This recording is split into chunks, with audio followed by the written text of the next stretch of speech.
62조 2항 국회나 그 위원회의 요구가 있을 때에는 국무총리, 국무위원 또는 정부위원은 출석, 답변하여야 한다라는 공직자의 국회 출석은 헌법상 의무 규정입니다. 이진숙의 전철을 밟겠다고 대국회, 대국민 선전포고를 한 것과 마찬가지입니다.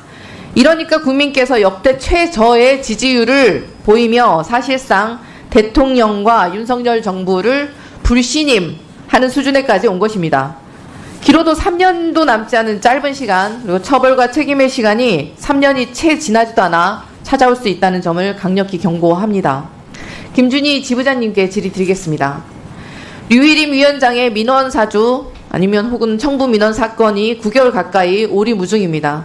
수사를 진행 중인 양천 경찰서는 5월 8일 수사협조 의뢰 첫 공문을 방심위에 보낸 것으로 확인이 됩니다.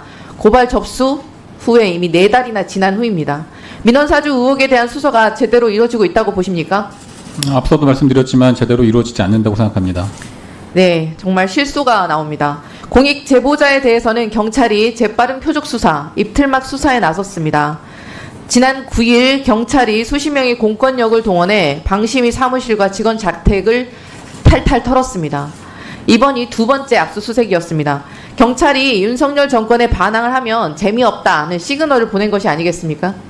공익보호처법 제7조에 따르면 공직자는 공익침해 행위를 인지했을 때 신고를 해야 할 마땅할 의무를 규정하고 있고, 부패방지권익위법 제62조는 누구도 신고자에게 불이익을 주어서는 안 된다고 명시하고 있습니다. 그럼에도 불구하고 윤석열 정권은 유일임 위원장의 오물을 은폐하고 윤석열 대통령 부부의 심기 보좌를 위한 십상시의 역할을 부여하기 위해서 공익 제보자를 범죄자로 몰아가고 있습니다. 게다가 방심위는 셀프 민원 사안에 대해서 셀프 조사까지 벌이고 있습니다.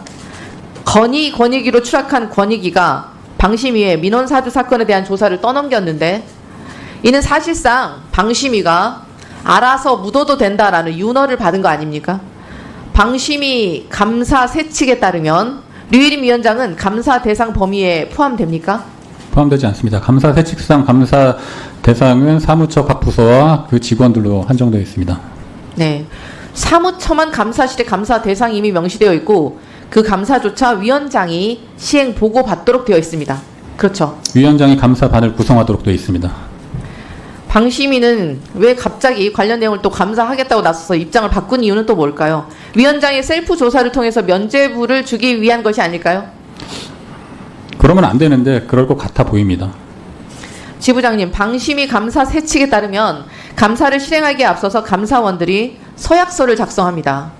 개인적 친분 관계 또는 외부 압력에 영향을 받지 않을 것이고, 만일 이러한 영향을 받아 업무 수행에 차질을 가져왔을 때는 어떠한 조치라도 감수하겠다. 지부장님, 현장에서 보시기에 위원장 감사가 외부 압력 없이 잘 진행되고 있다고 보십니까? 불가능하다고 생각합니다. 지부장님, 지난 7월 29일 감사실에서 전결권자 지정 문서를 만들고 류일임 위원장이 직접 결재를 합니다. 최종 전결권자로 누가 지정되는 줄 아십니까? 잘 모르겠습니다. 방심위에서 이 가벼운 내용조차 확인을 해주지 않았지만 지난 7월 29일 류일임 민원사주 의혹 감사 실시 계획서를 결재한 사람은 이현주 사무총장입니다. 그래서 이현주 사무총장이 최종 전결권자로 봐야겠죠? 맞습니까?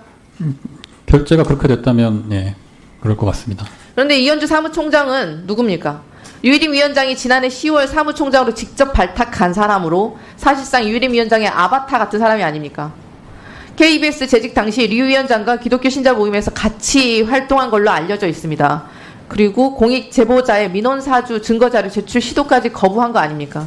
지금도 그렇고 앞으로도 이렇게 짬짬이 수사가 될 게 불보듯 뻔한 상황입니다.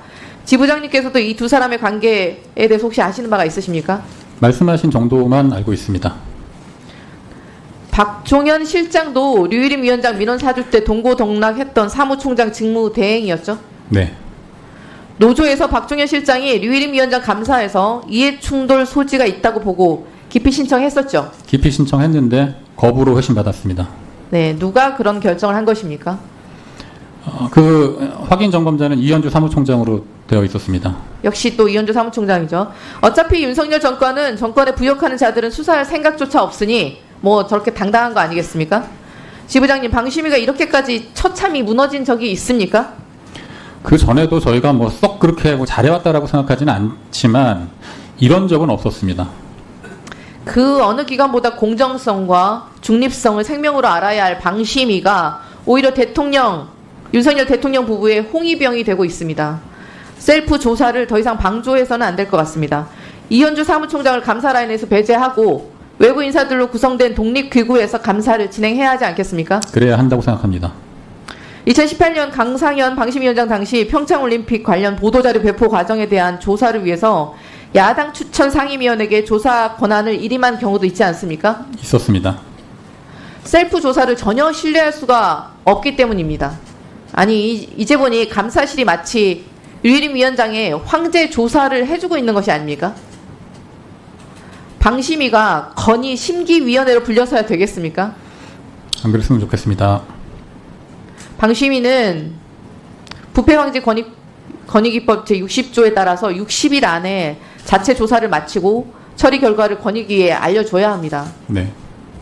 9월 23일이 그 기한입니다. 그 기한 안에 일이 바로 잡힐까요? 기대하지 않고 있고요. 그 법상으로 60일 이후에도 연장은 가능한 것으로 알고 있습니다.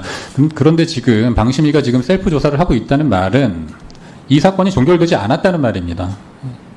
권익위는 아무 판단을 안 하고 그 판단을 방심위로 미룬 상태인 것이고, 제 생각에는 권익위가 자기 손 더럽히기 싫어서 떠넘긴 거라고 생각을 하는데, 그 떠넘긴 거를 방심위가 넙죽 우리가 셀프로 면죄부 발행하겠습니다 라고 지금 해서는 안 된다고 생각합니다.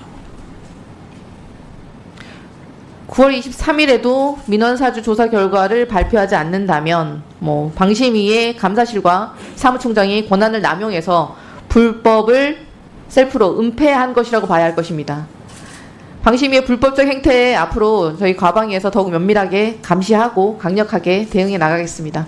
네, 이상입니다. 예, 이혜민 위원님 질의해 주십시오. 잠시 주목해 주시기 바랍니다. 구독자분들에게 특별한 선물을 준비했는데요. 제가 항상 여러분들 때 강조드리는 말씀이 있습니다. 이슈와 뉴스만 꾸준히 챙겨보셔도 충분히 돈을 벌 수 있다고 말씀드리는데요. 여기 보이시는 채널의 영상을 보시면 어떤 생각이 드시나요? 그냥 눈에 보이시는 뉴스와 영상만 보시고 아무 생각이 없으신가요? 그렇다면 저는 잘못된 것이라고 말씀드리고 싶습니다. 그 이유가 무엇이냐면 제가 8월 초에 뭐라고 말씀드렸나요? 지금은 바이오에 관심을 가져야 한다라고 뉴스만 보고 넘기지 마시고 투자를 직접적으로 생각해봐야 한다고 말씀드렸는데요. 이런 썸네일들과 영상을 통해서 충분히 구독자님들께도 전달이 되셨을 겁니다. 이런 바이오 이슈가 되었을 때 부자들은 어떻게 생각할까요? 바이오 관련주는 무엇이 있는지, 어떤 종목이 가장 좋을지, 어디에 투자해야 돈이 몰릴 수 있는지 자연스럽게 생각한다고 말씀드렸습니다. 지난번에 구독자분들과 함께하는 주식으로 수익 내기를 진행했었는데요. 100% 무료로 진행을 했고 이 사진을 보시면 아시겠지만 구독이라는 문자 메시지를 남겨주신 모든 시청자분들께 이렇게 바이오 관련주 중에 가장 급등할 확률이 높은 딱 한 종목을 드렸습니다. 8월 13일에 우정바이오를 추천해 드렸습니다. 여기 나와 있는 사진을 보시면 정확히 얼마에 매수하고 어떤 종목을 사야 하는지, 어느 지점에 팔아야 하는지 이런 부분들까지 여러분들에게 정확히 알려드렸는데요. 실제로 많은 분들께서 수입을 보셨습니다. 오른쪽을 보시면 아시겠지만 8월 13일에 우정바이오를 소개해드리고 나서 실제로 며칠이 지나지 않고 이렇게 주가가 상한가가 되었습니다. 당시에도 굉장히 많은 분들이 제가 드린 이 종목으로 수익을 내셨습니다. 지난번과 똑같이 구독이라는 문자를 보내주시면 이번에 이슈가 되고 있는 주식 중에 앞으로 대장주의 구시를 하면서 주가가 가장 크게 상승할 한 종목을 시청자분들에게 문자로 종목명과 사고자 하는 시점을 모두 알려드리겠습니다. 이 영상을 보시고 계시는 시청자분들 중에 종목이 궁금하다 하시는 분들은 남녀노소 시간대 상관없이 이렇게 상단에 번호를 항상 남겨놓고 있습니다. 전화번호 010-8025-2352 똑같이 무료 급등 주식 문자를 보내드리겠습니다. 돈을 받는 것도 아니고 투자를 대신해 드리는 것도 아니고 부담 없이 구독 문자 보내주시면 되십니다. 수익이 나신다면 구독과 좋아요 한 번씩 부탁드립니다.